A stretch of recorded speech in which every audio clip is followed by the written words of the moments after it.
Hey everybody, welcome back to our channel. This would be our third video? Third video, I think. Yeah. Third video. Today we are going to talk about how we think we are going to do this homeschooling thing. And our curriculum. But first we wanted to give another reminder just about what our channel is, why we called it Learning by Faith. I was going to say Walk by Faith. That's that old 90s song. Anyway, so we are taking a leap of faith. We are a Utah family that has previously been in the public school system, and we have felt the call to homeschool our kids, and we are taking a leap of faith to homeschool our kids. The name of our channel has come from Doctrine and Covenants 88, verses 118 and 119, and I'll read it. And as all have not faith, seek ye diligently and teach one another words of wisdom. Yea, seek ye out of the best books words of wisdom. Seek learning, even by study and also by faith. Organize yourselves, prepare every needful thing, and establish a house, even a house of prayer, a house of fasting, a house of faith, a house of learning, a house of glory, a house of order, a house of God. So we're trying to organize ourselves for homeschooling. The scripture has been impactful for us to remember our purpose on earth is to come and learn and experience life. We need to soak up all that life has to offer, and we're trying to seek learning by studying faith. So we're trying to get organized. So we prepared, we got curriculum, supplies, office supplies, paper, protractors, rulers, clocks, markers, crayons. Yeah, and that's like our example to go back to D&C 88, 118, where he says, prepare every needful thing. We are trying to think of every needful thing that we could need. So like curriculum, supplies, online courses, like all anything supplemental. Even we kind of planned I don't want to use the word schedule because it's flexible, but we planned an outlined schedule. Even like where everyone is going to study and do their work in the house. We're trying to plan and prepare that, so that will be interesting to see how that comes about. Something that can help us, that we have found that is going to help us be successful to do this, is that we have already kind of established a relationship of teaching and learning at home. So our kids were previously enrolled in, when we lived in Davis County, they were enrolled in a music class where the parents would attend with the kids. And so for the first several years, it was just Lindsay going with kids when they were little babies and toddlers. And they started fairly young, like 3 or 4. Yeah. And then as it got older and more advanced, then we would take turns going. And that was really fun. And you're supposed to practice with the kids at home too, because little kids don't know how to practice the piano at such an early age, but they can with the help of a parent, which is why we love that curriculum so much. And so we had already had a lot of experience sitting side by side, teaching our kids, learning with them as they were growing on how to learn. And we have kind of learned how to read our kids' emotions. And when they were done, tapped out, or when we feel like we had pushed them enough, almost before their breaking point. And so we've learned a lot of that already, at least initially in the music world. Because he's been teaching piano to them too for the last couple of years since we've moved further away from that piano class. Yeah, so I still teach them piano here at home. So we have a pretty good idea of how our kids' learning personalities are and will be. We know we're going to struggle with some because every kid is different, and as they grow older and mature and experience more of life and become more of themselves, they will change as time goes on. Yeah, so the curriculum we chose was The Good and the Beautiful. If you've looked into homeschooling at all from kind of a Christian perspective, you've probably or from an LDS seen perspective. Yeah, you've probably seen it. It's they have every subject you could want: math, language arts, handwriting, typing, science, history. And that just seemed like an easy, good choice for us this year starting out. I didn't want to kind of piece it together with all these different curriculums. I wanted to just have one that was open and go. You know, you open it and just the parent just reads the lesson. And so I thought it was kind of a good transitional thing to use. We might not use it forever. We'll see how we like it. If it works for each kid, we might have to change it up. One other thing I'll just say that I actually know at least one of the owners of The Good and the Beautiful. And so I have actually had some exposure, a little bit of exposure and name recognition with the brand. The owner's husband used to work with me at Mountain America Credit Union. And so his wife, Jenny Phillips, is the one that is the creator of their material. And so I remember him talking to me about it years ago at work, and just he actually and it just had to quit. Planted a seed, I guess. And then he actually had to quit, I think, because their business was doing so well. And I don't want to divulge any more of that conversation, but I think their business is doing so well that it just needed both of their attention.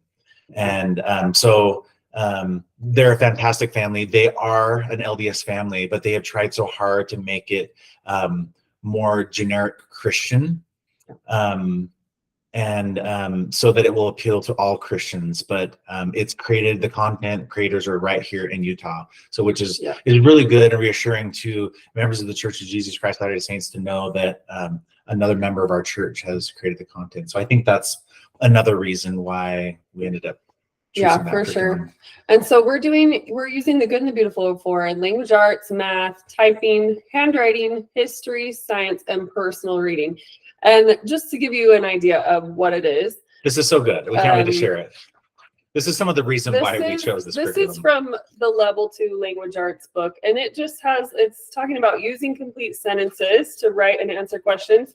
But then it talks about Daniel and in the lion's den, and a prayer he might have prayed, and then over here they have to write in complete sentences like, this is how you pray first, blah blah blah, then also. And it's just so awesome. Encourages the kid to pray. Where in school today are they going to teach your kid or reinforce your values if you believe in prayer? Where else are they going to do that? They're not going to do it in the public school. They're not going to do it in public school. And also, like the handwriting books, all of the handwriting books, I think the first lesson is like, I love my dad. They're supposed to write in cursive. And they write in cursive, and it's really cute. There's scriptures they copy and just positive messages instead of stupid sentences that don't make any sense. Yeah. We are, since one of our children is older, they will be doing Spanish. He knows Spanish, so he found a Spanish book, and he plans to teach our oldest, and even our second oldest wants to learn Spanish. Yeah, we're going to do it together, because I just realized after, I was like, they're going to need to practice with somebody when I'm not around. So I'm going to do that in mornings or evenings before or after work.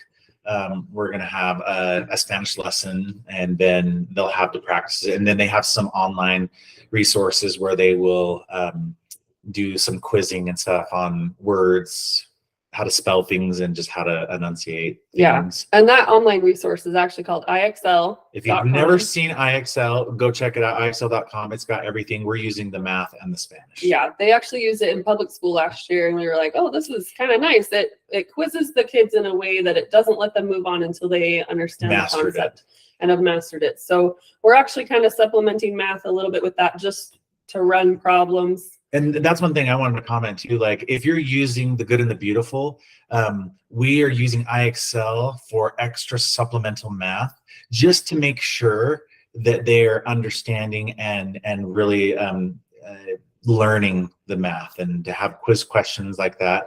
And so I have spent a lot of my summer going through The Good and the Beautiful chapters of all of our kids' levels. So I've gone through 4 levels of math, and I'm only halfway through them.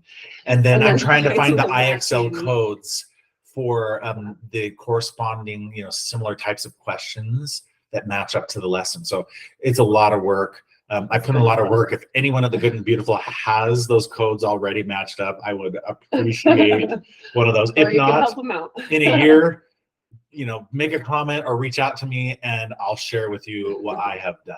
Yeah. So most of them, I think, are going to match up. So another thing we're going to do is read alouds. And this is a little bit more formal than just like reading your kids a book. We're going to have set time where I'm reading during the day, high quality books. The point of the read aloud is just to have a read aloud with mom or dad if I'm ever home. Read good quality literature, as well as just make sure that kids can hear new words, talk about new words, and then sometimes they get the opportunity to read them as well. Yep, snuggle up. To have that touch next to mom or snuggling up, when it gets cold and snowy, to be able to have a blanket and just everyone snuggle up and bond. Yeah.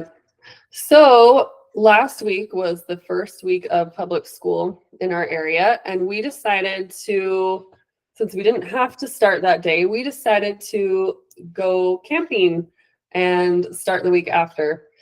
So went camping the day of school. It was just a one-night trip. Yeah, we'll talk more about that here. That's our in next a minute. video. Yeah, so we'll talk more about that. We had some of our talking points. But we just, I guess the homeschooling thing that we found out this year is that we're supposed to do the not first day of school, which we thought was kind of cool. And so that was what we had planned to do. And I think just something else to further emphasize that with homeschooling that we are just reminded about all of this is that the ratios are 4-1. In our house, the ratios will be 4-1, which is pretty cool. Most classrooms here in Utah, at least in the elementary schools, they can be upwards of 25 to 35 kids in a classroom. And so if you're ever wondering whether you can do it or if you're going to give a good experience to your kids, I think just remembering the ratios. I just always remember the ratios. The numbers speak to me, and that it will be 4-1, 4 kids to 1 person. And that's really a fantastic ratio. Yeah. So we wanted to talk a little bit about the responsibilities and how we hope to do this. So what is going to be your responsibility? Pretty much everything. Piano. So I'm going to do piano still in the mornings with all the kids. The 2 older kids are old enough that they can do it anytime during the day, but the 2 younger ones is like we were explaining, they're going to practice in the morning with the parent. Yeah. So I'll continue to do that. Yep. So I'm the one home during the day, so most of it is going to fall to me. But what's nice about at least the Good and the Beautiful is the teaching is open and go. So I can just open it up, read the lesson, or in some cases, like dictate to the older kids to write down a sentence or whatever. And it's not much preparation on my part the night before, which is what I needed this year. It's going to be hard enough to figure out how to do this. It's really great to have this kind of curriculum that was already kind of like they're ready to go. Like it tells you what materials you need. Like on science, it says have these things ready to do this lesson. You just go grab them and then you can do it. Yeah. So I'm also going to be in charge of doing read alouds right now. We're kind of in an audiobook, but that will still count. Keeping kids on task. I think that's going to be a big one, all while managing the house and meals and when kids are at home all the time with homeschooling, they're eating more, they're just into stuff, they're creating more messes than if they were just at school. The house would stay stagnant or cleaned until people get home. And I know that's one thing that a lot of parents often will say that, oh, I just like when they go back to school because then my house can at least stay clean for a few hours, and that's fine. Knowing with homeschool, you just have to wrap your mind around. I've been mourning that a little bit. Yeah, but I think both of us have. Yeah. So as far as I'm concerned, again, I'm working full time outside of the home. And so I am not here during the day. So I'm doing everything that I can to help her set her up for success and the family up for success when they are at home doing homeschool. So I'm spending my nights and mornings and weekends, trying to do everything that I can to help prepare them. So I'm thinking, okay, Spanish lessons. What do I need to do to plan for Spanish this week for the 2 kids? What are the science and history lessons that she's going to teach with them this week? Because they'll do 2 science and 2 history lessons with a total of 4 of those a week. And so trying to just pin her down just for a few minutes and say, hey, these are the lessons. This is what you need to do. We talk about it first at nighttime sometime, so that when she actually sits down to do it, it's that much more prepared for her. Again, I'm just trying to figure out any way that I can just support her while I'm home in the evenings. An adjustment for all of us is organizing, and she mentioned loosely the word schedules, but we need to organize our schedules. And you know, schedules is kind of a thing we're finding out in homeschooling of that doesn't really exist. What did you call it? Like a flow or a rhythm of the day. So but there are some subjects that are harder than others, and so we know we're going to have to make some adjustments here soon, where, you know, maybe she's doing a harder subject with one kid, and then some of the other kids are on an easier subject, so that they're not all coming to her at the same time. So we know there's going to be some of that. But I think what else I'm going to do is just, we've come up with our own schedule. So we're not on a school schedule. We're on the Campbell family schedule. And my job is to just make sure that we're on the schedule that we have set for our family.